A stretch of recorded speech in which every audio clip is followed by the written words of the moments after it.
Գերաշնորհ Սրբազան հայրեր, հարգելի գործընկերներ, սիրելի լրագրողներ, քանի որ այստեղ ելույթ ունեցողների մեծամասնությունը իրավաբաններ են եւ նրանք ներկայացնում են հարցի իրավական կողմը, տարբեր ասպեկտները, ես կփորձեմ պատասխանել մեկ հարցի, որը այս աղմուկը բարձրանալուն զուգահեռ ի հայտ եկավ մեր քաղաքական խոսույթում, թե արդյոք այս ամենը Թուրքիայի եւ Ադրբեջանի ծրագրերից է, արդյոք դա համահունչ է այդ ծրագրերին եւ արդյոք այս ամենը նպաստում է թուրք-ադրբեջանական քաղաքական նպատակների։ Օբյեկտիվորեն այս կասկածը ծագեց եւ ուներ եւ ունի հիմքեր ու նաև իշխանական կողմից պատասխաններ հնչեցին, թե կապել այս ամենը Թուրքիա եւ Ադրբեջանի հետ ուղղակի ճիշտ չէ։ Ես հիմա ներկայացնել եմ մի քանի փաստեր ու վերլուծությունը ըստ բոլորս կարող ենք անել պատասխանը գտնելու համար։ Դա թուրք-ադրբեջանական ծրագրերին համահունչ է, թե ոչ։ Ուրեմն պարոն Թատրյանը նշեց, որ Ադրբեջանում եկեղեցու դեմ քարոզ է արվում, ոչ դոկտրինալ, ես ուզում եմ նշել հետևյալը. Թուրքիայում եւ Ադրբեջանում, ավելի կոնկրետ Թուրքիայում, տարբեր հայեցակարգերում, տարբեր ծրագրերում, տարբեր դոկտրիններում, որոնք վերաբերում են այդ պետության անվտանգային քաղաքականությանը, հստակ նշված է հայ առաքելական եկեղեցին որպես Թուրքիայի պետական թիրախ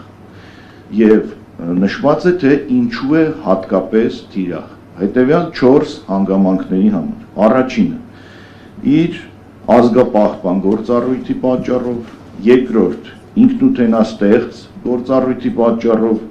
երրորդ՝ իր ցանցային նկարագրի պատճառով աշխարհասփյուռ եւ չորրորդ՝ հայոց ցեղասպանության միջազգային ճանաչման հարցում իր ակտիվության պատճառով։ Այսինքն այս 4 կետերը նշված են թուրքական տարատեսակ ծրագրերում, հայեցակարգերում եւ սրա դեմ իրականացվել ու իրականացվում է պետական քաղաքականություն։ Եվ այս ամենի համար պայքարելու համար որպես մեթոդ նշվում է եկեղեցու թիրախավորումը հեղինակազրկման միջոցով։ Այսինքն ինչպես պայքարել եկեղեցու դեմ, հեղինակազրկել, առաջացնել տարատեսակ խմբավորումներ, հակադիր աթոռներ, կոնֆլիկտներ, սկանդալներ եւ այլն։ Այս նույն ոճը գործում է նաեւ հայկական Սփյուռքի նկատմամբ եւ մենք տեսնում ենք, որ այսօր էլ Սփյուռքում ի հայտ են եկել իրար հակադիր խմբավորումներ եւ Սփյուռքում պայքար է գնում Սփյուռքի եւ Սփյուռքի միջեւ։ Այսինքն այս ամենը հստակ նշված է որպես թուրքական նպատակ։ Եվ քանի որ մենք նաև պետք է պատմությանը անդադ հղում տանք տեսնելու այս ամբողջի հիմքերը, ավանդական ընկալումները, պետք է ասեմ, այստեղ սրբազան հայրերը շատ լավ այդ մանրամասները գիտեն, որ հայ առաքելական եկեղեցին, այդ թվում եւ Կոստանդնուպոլսի հայոց աթոռը միշտ եղել է թուրքական պետության թիրախում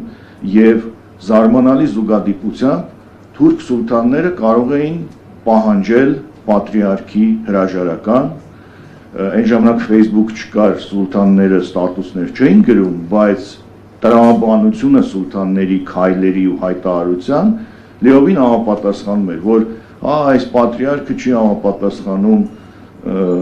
Օսմանյան պետության հասարակության ինչ-որ նորմերին, հայ համայնքի շահերին եւ պատրիարքներին շատ արագ փոխում էին, ուղղակի սուլթանի կամքով, միապետի կամքով եւ վերջին ուղիղ ներգործությունը Ոսո հայոց պատրիարքության ներքին կյանքին եղել է ընդամենը տարիներ առաջ 2019 թվականին, երբ պատրիարքի ընտրությունների ժամանակ Հայաստանը ներկայացնող Գուգարաց թեմի առաջնորդ երջանկայի հիշատակ Սեփ ու Սրբազանին ուղղակի չգրանցեցին որպես թեկնածու, քանի որ նա ուներ բավական լուրջ շանսեր հաղթելու համար, այսինքն թուրքական պետությունը ուղիղ միջամտեց հայ եկեղեցու ներքին գործերին։ Ուրեմն ես ներկայացրեցի, որ այս ամենը նաև թուրքական հասարակական ընկալումներում է տարածված, ուզում եմ դրա մասին էլ խոսել, որ թուրքական էպոսում, որը ըստ էության հավաքական մտածողության կարևոր մի օրինակ է, որպես հավաքական թշնամի ներկայացվում է հայ քահանան, Էրմենի քեշիշ անունով, Էրմենի փափազ անունով, քարաքեշիշ անունով եւ այլն։ Այսինքն, եթե մենք հղում ենք տալիս օրինակ մեր էպոսին, Սասունցի Դավիթին եւ տեսնում ենք այնտեղ ինչպես է բաժանված, ովքեր են հերոսներ, ովքեր են հակահերոսներ, ովքեր են թշնամիներ, բայց թուրքական էպոսում հայ եկեղեցին ու հայ քահանան իրենց հավաքական թշնամին է։ Եվ այս ամենը եթե փորձեմ ամփոփել, որ Թուրքիայի քաղաքականությունը ծրագրերով, դոկտրիններով մշակված ընդդեմ եկեղեցու, դրան հասնելու համար եկեղեցու հեղինակազրկում, եկեղեցու թուլացման շնորհիվ այս վերը նշված 4 գործառույթների թուլացում, այսինքն ազգապահպան, ցեղասպանության ճանաչում, ինքնություն, ցանցային կառույց եւ այլն, այս ամենը միայն ու միայն կարող է ձեռնտու լինել Թուրքիա եւ Ադրբեջան պետություններին եւ այդ ամենը փաստաթղթավորված է։ Հիմա եթե գալիս ենք այն ինչ որ կատարվում է այսօր Հայաստանում իշխանությունների կողմից ընդդեմ պետության եւ զուգահեռներ ենք տանում, ապա ինչ ենք տեսնում, որ այս ինչ որ կատարվում է շատ համահունչ է եւ շատ ցանկալի է Թուրքիա եւ Ադրբեջան պետությունների։ Փաշազադեի հայտարարությունը իհարկե բոլորիս ծանոթ է, բայց դա միայն երևացող կողմն է։ Փաշազադեի հայտարարության տակ թաքնված է Թուրքիա եւ Ադրբեջան պետությունների տասնամյակների, եթե չասեմ դարերի մշակված քաղաքականություն ընդդեմ հայ եկեղեցու։ Եվ հիմա եթե այս իշխանությունները մեր եկեղեցու դեմ, մեր եկեղեցու գահակալի դեմ, որովհետեւ այն կեղծ թեզը, թե մենք եկեղեցու դեմ չենք պայքարում, վեհապարի դեմ ենք պայքարում, դա սուտ է։ Վեհապարի դեմ պայքարելով պայքարում ես եկեղեցու դեմ, եկեղեցու դեմ պայքարելով պայքարում ես վեհապարի եւ հոգեվորականների դեմ։ Եթե այս պայքարը անում են չգիտակցելով, ուրեմն դա վատ է։ Եթե անում են գիտակցելով, ուրեմն դա շատ վատ է, որովհետեւ դա լիովին համապատասխանում է թուրքական նպատակներին եւ ցանկություններին։ Եվ վերջինը, ինչ որ կուզենա ասել, այստեղ հնչեց մի քանի դրվագ, եկեղեցու հեղինակությունը միշտ էլ բարձր եղել հայ հասարակության մեջ եւ կարող ենք ունենալ հիմնավոր կասկած, որ այս ամենի նպատակն է նաեւ հասարակության մեջ բարձր հեղինակություն ունեցող եւ իրենց ապազգային քաղաքականությունը չընդունող այդ քաղաքականության, պետականակործան ու ազգակործան դրույթները վեր հանող մարդկանց ուղղակի լռեցնել, քանի որ արդեն մենք տեսնում ենք իշխանական քարոզիչների խոսքերը, որ պետք է այս կոնֆլիկտը վերջացնեն, բայց եկեղեցին էլ պետք է զսպի սրբազաններին, որ դուրս գան իբրև թե քաղաքական ասպարեզից։ Ու ամենավերջինը նորից Թուրքիայի հետ կապված խոսելով, մենք տեսել ենք, որ այս իշխանությունները սկսած հատկապես 2020-ից հերթով, կարգով, շարքով, բայց ինքնիշխանության կեղծ բարձր դոզավորմամբ իրականացնում է թուրքական գրեթե բոլոր նախապայմանները, սկսած Արարատ լեռը որպես խորհրդանիշ հանելուց, վերջացած տեսակ այլ հարցեր։ Կարող ենք իրավաբանների ներկայությամբ իրավական տերմիններ եմ սկսել անդադարձնել։ Կարող ենք հիմնավոր կասկած ունենալ,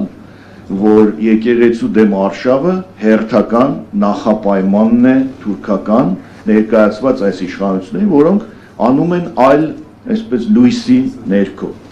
Ու խմբակային ամենայն հայոց կաթողիկոսին վիրավորելը իշխանության